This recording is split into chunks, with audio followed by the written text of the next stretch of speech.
ভোরে শিশির ভেজা ঘাস আমার পা দুটিকে স্পর্শ করে বলে, এই বুঝি মান ভাঙাবে এবার। দুপুরের নির্জন বেলা মনে করায় তোমার প্রেমের স্পর্শকে। হঠাৎ কোনো এক অশ্বত্থের ডালে ওই বুঝি দোয়েল পাখি নেচে বলে, দূর দিগন্তে হাতছানি দিয়েছ তুমি। তোমার আসার খবর এবার এনেছে বুঝি বিকেলের সেই পড়ন্ত রোদ।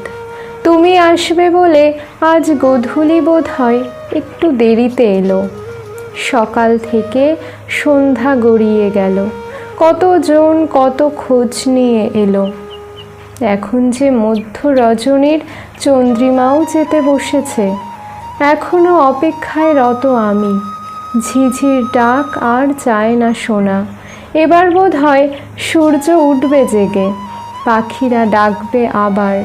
শিশির পড়বে ঘাসে, আরও একটা ভোর সম্ভাষণ জানাবে। আমি তখনও অপেক্ষায় থাকবো বসে।